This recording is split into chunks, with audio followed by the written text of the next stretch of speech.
नमस्कार. गोवा मुक्ती दिनाच्या तुम्हा सर्वांना हार्दिक शुभेच्छा.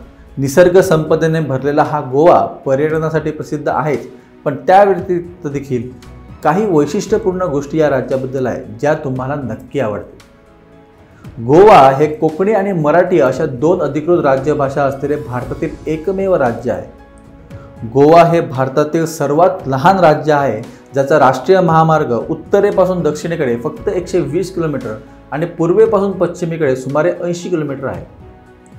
गोव्याची अधिकृत भाषा कोकणी ही एकमेव भारतीय भाषा आहे जी देवनागरी आणि रोमन या दोन्ही लिपीमध्ये लिहिली जाते. गोवा हे एकमेव राज्य आहे जिथे राज्य रस्ते वाहतुकीचे नाव कदंब राजवंशाच्या नावावर आहे. भारतात ओरिसानंतर गोवा हे दुसरे राज्य आहे जिथे जगप्रसिद्ध ऑलिव्ह रिडले जातीची कासवे मोरजी समुद्रकिनाऱ्यावर अंडी घालण्यासाठी येतात. गोवा हे एकमेव भारतीय राज्य आहे ज्यामध्ये पोर्तुगीजांनी लागू केलेली एकसमान नागरी संहिता अजूनही चालू आहे. जर तुम्ही गोव्याचे नागरिक असाल तर तुम्ही पोर्तुगीज राष्ट्रीयत्वाचा पासपोर्ट घेऊ शकता. 1556 मध्ये गोव्यातील सेंट पॉल्स कॉलेजमध्ये आशियातील पहिली प्रिंटिंग प्रेस स्थापित करण्यात आली. भारतातील पहिली वैद्यकीय शाळा गोव्यात 1842 मध्ये पणजी येथे स्थापन करण्यात आली होती, जी 2004 मध्ये पाडण्यात आली. गोवा हे एकमेव ठिकाण आहे जिथे एखादी व्यक्ती भाड्याने दुचाकीची स्वारी घेऊ शकते, ज्यांना पायलट म्हणून संबोधले जातात. आशियातील एकमेव नेव्हल एव्हिएशन म्युझियम गोव्यातील वास्को येथे आहे. भारतात हिंदू देवता ब्रह्मदेवाला समर्पित फक्त 2 मंदिरे आहेत, एक राजस्थानात आणि दुसरे गोव्यात.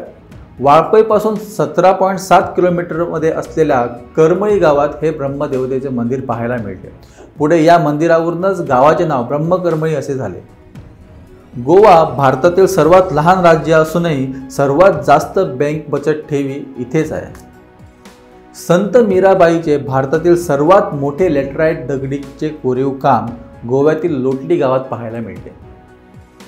गोवा हे भारतातील एकमेव राज्य आहे जे 33% जंगल क्षेत्राने व्यापलेले आहे. गोव्यातील आरपोरा येथील सेंट जोसेफ हायस्कूल हे राज्यातील पहिले इंग्रजी माध्यमिक स्कूल सन 1896 मध्ये सुरू झाले होते. गोवा हे भारतातील पहिले राज्य आहे जिथे एखादी व्यक्ती थेट डीलरकडून कार, बाईक किंवा इतर वाहनांची ऑनलाईन नोंदणी करू शकते, जी 2006 मध्ये सुरू झाली होती. आता एखाद्याला नोंदणीसाठी RTO कडे जाण्याची गरज नाही. तर यापैकी किती गोष्टी तुम्हाला माहिती होत्या त्या आम्हाला कमेंट बॉक्समध्ये नक्की सांगा आणि पाहत राहा गोमंतक. धन्यवाद.